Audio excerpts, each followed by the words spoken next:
Yo, du coup aujourd'hui j'ai fait top 64 au CDF qui s'est déroulé à Lille. J'ai fait X1-1 à l'issue des rounds. J'ai joué labyrinthe avec beaucoup de pièges, j'ai pas joué les fournitures parce que selon moi, après c'est que mon avis et c'est que j'ai traîné le deck, j'ai traîné les deux versions à fond. Contre Runic, la version fourniture elle est vraiment limitée. Parce que tu vas pas avoir énormément de pièges, tu vas te faire. Destruction va target des grosses cartes tout le temps. Donc au global je voulais avoir des grosses trapline. Si je prends destruction plus la Evil Twin qui va me péter un, j'ai quand même 3 cartes qui sont jouables. Donc au global, je trouvais que la version c'était la plus intéressante pour le CDF. Parce qu'on était dans un format où on connaissait pas tous les decks, où on savait pas ce qui allait être le meilleur et où il fallait s'attendre à peu près à tout. Au niveau des match-ups, j'ai affronté, à part une round, j'ai affronté pratiquement que de la méta et un miroir. Que ce soit surtout beaucoup de Kashira et beaucoup de Sprite. Okay. Voilà.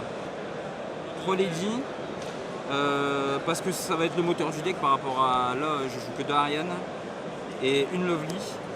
En gros, Lady c'est le moteur du deck parce que tu as tellement de pièges que tu vas tout le temps mettre des pièges. On continue et l'adversaire va finir par être débordé. Et c'est vraiment un deck où tu vas vraiment contrôler tout le board tout le temps. Ensuite, j'ai joué 2 Ariane parce que en fait c'est à la fois la pire et à la fois la meilleure 1 pour 1 du deck. En gros, elle se fait attraper partout. Imperm, H, Veiler, tout ce que tu veux, elle se le mange. En fait, t'es content. Ça veut dire que le gars il commence avec 5 cartes en main. Parce qu'elle, tu t'en fous qu'elle se fasse negate parce que t'as énormément de. Je vous montrerai, mais vous avez beaucoup de cartes de stabilité qui vous permettent que quand tu te fais attraper sur elle, derrière tu peux jouer.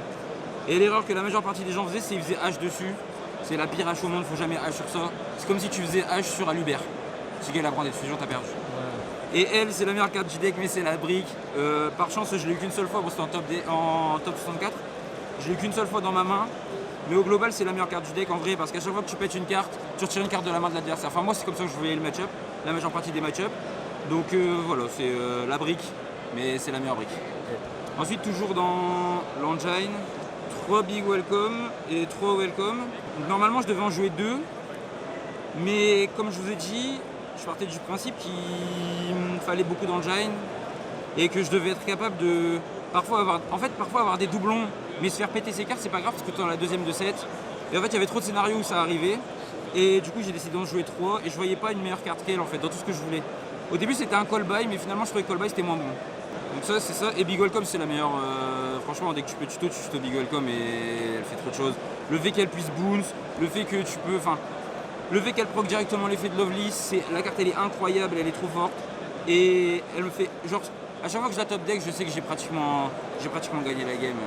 Genre au grind elle est monstrueuse parce qu'elle va gérer une carte à ce tour-ci, au tour d'après elle gère une autre carte qui fait proc Lovely, etc.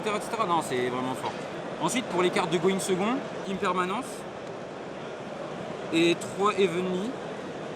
L'optique c'était jamais proc TTT. Je voulais pas proc PTT, TTT et bien évidemment elles font proc les PTT, TTT, mais au global en fait je faisais la majeure partie de leurs effets uniquement en battle phase.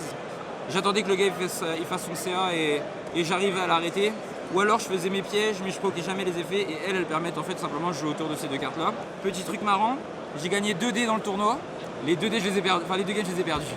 Les 2 dés je les ai gagnés contre Ika, il m'a à chaque fois remonté mes boards. Convaincu de Evenly en main? Monstrueuse. En fait, Kashtira, ça perd contre ça. Je savais que j'allais affronter énormément de Kashtira parce qu'en fait dans ma tête c'était ok, les gens vont soit repartir sur des decks qu'ils connaissent parfaitement, soit ils vont partir sur Sprite. Donc très content d'Evenlima. Et par contre Imperm elle est bien. C'est ma seule véritable negate du deck entre guillemets. Je pense que je la remplacerai par rien. Genre je pense qu'elle va rester dans. Enfin le deck mis à part mon side deck peut-être. Et peut-être un choix que j'ai fait dedans. Sinon je pense que je la remplacerai pas. Imperm elle était vraiment bien. Pour les cartes de stabilité, la goutte. Ça c'est GOAT. Ça c'est dans les decks pièges. Si tu peux la jouer c'est game. En gros, elle permet que pendant un tour, le gars il est sous skill drain et toi t'es pas sous skill drain. Et des fois t'es content de pas être sous skill drain, comme des fois t'es content que la game soit sous skill drain. Donc voilà, et vraiment elle est niveau 2 et vous allez voir qu'elle invoque des dingueries. Prospect, en fait dans la version avec les petits, on va jouer plutôt pot d'extra parce que piocher un petit plus une carte c'est une discard gratuite. Là je joue pas les petits, je veux aller chercher ce que je veux.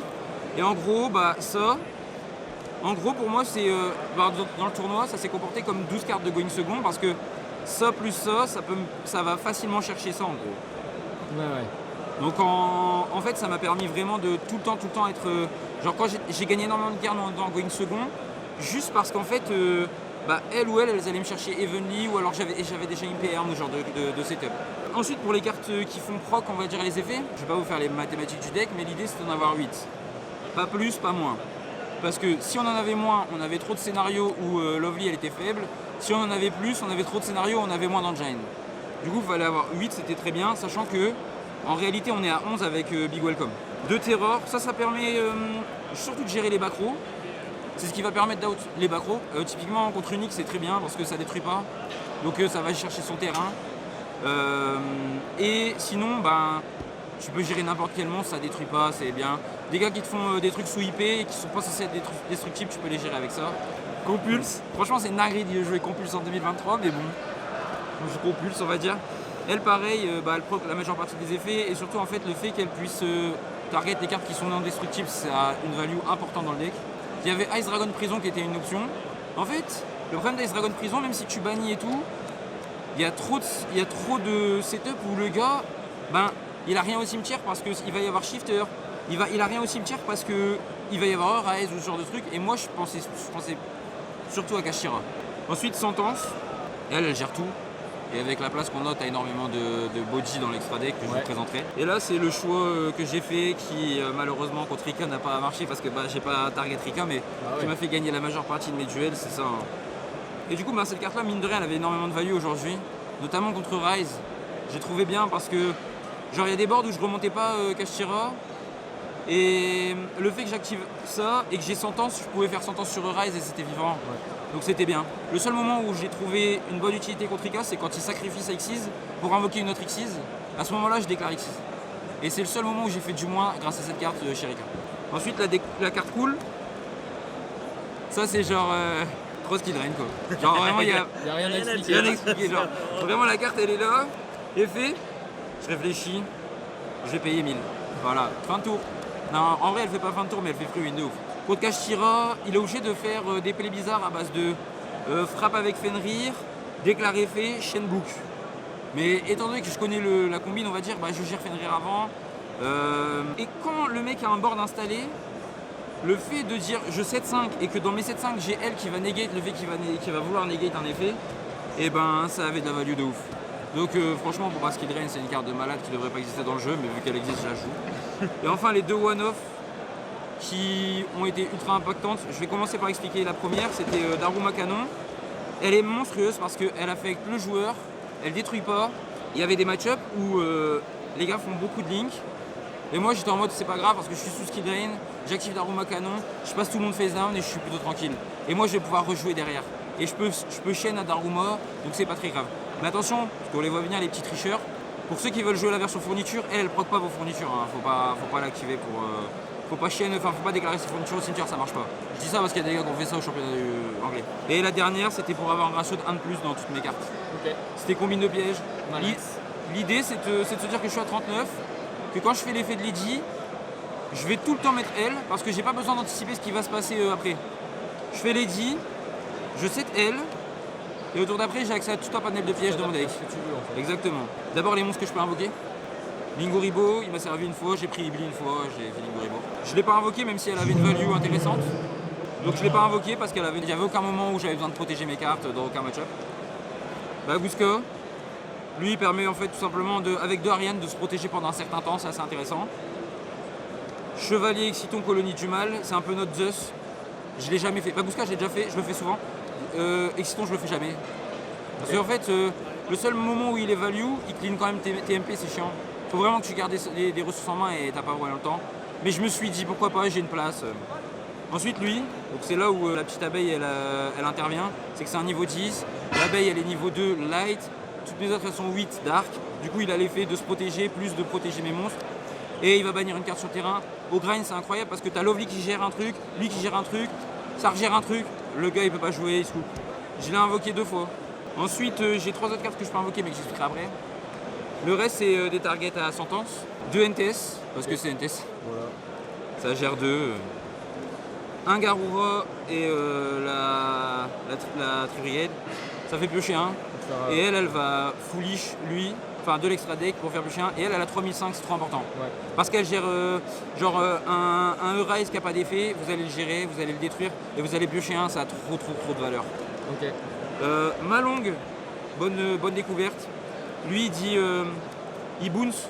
En gros il bounce une face recto. Donc ça fait peut-être un mois que je la joue. Enfin, depuis qu'elle est sortie, je la joue. Je crois qu'elle est sortie en SIAC. Alors elle a que 2002, ça peut être relou.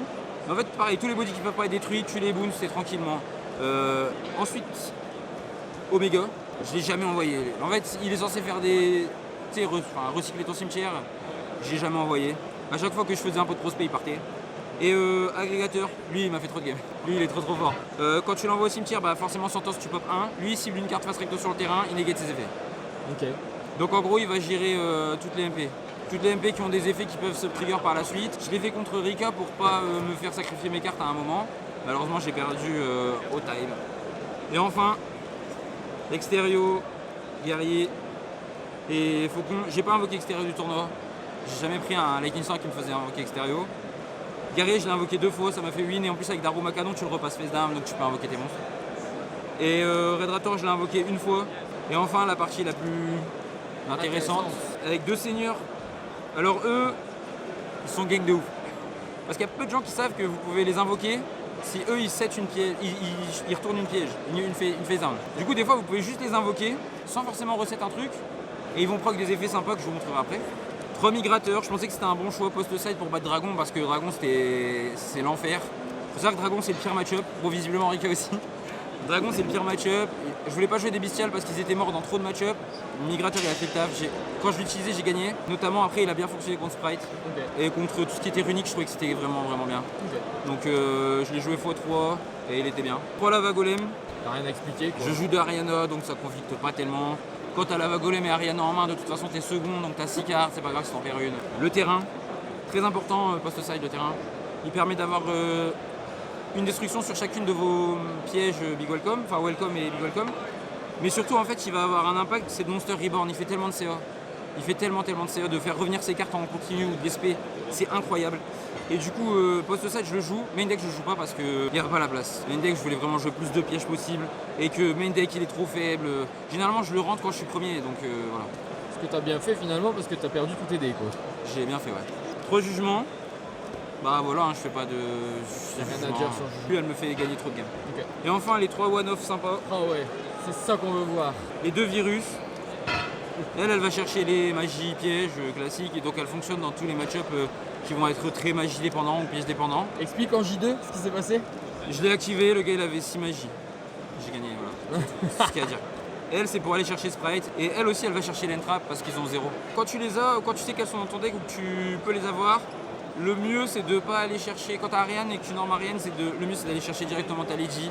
Parce que même si tu prends, tu t'invoques Lady, tu déclares, à la draw phase par exemple, tu dis monstre, le gars il a des entraps, elle dégage toutes, tous ces trucs là, et après tu peux réinvoquer des monstres, donc c'est nickel. Et la carte qui m'a fait vraiment trop de game, et vraiment pour le coup. C'est laquelle déjà? C'est Witching the Dragon. Quand je commence, je vais invoquer Lady en stand-by, c'est ce qui s'est passé tout le week-end, Orage foudroyant, plumeau, je vais chaîne Compulse, je vais chaîne Lady, je vais set ça, et le gars il se retrouve dans un game où il peut pas assumer ce qu'il a fait. Donc ça a bien fonctionné, j'ai compté sur elle un petit peu pour la game 2 du top 64 et je me suis dit vas-y, j'ai vu il a commencé à mettre une magie là, je me suis dit let's go, et non, en fait c'était une magie du tuto, j'étais dégoûté. Et pour les shout-outs, déjà shout-out aux bros, ils se reconnaîtront, ils sont dans la team des bros. Shout-out à Pierre qui nous a invités à dormir chez lui, c'est important de le dire. Il est dans la vidéo là, on le voit ou pas? Shout-out à mes chats. Shout-out aux chats qui nous ont empêchés de dormir et qui m'ont griffé les couilles. Beaucoup de nordistes au jour d'eux. Et du coup, shout-out à eux. Et puis bien évidemment, ma maman que j'aime. Merci beaucoup.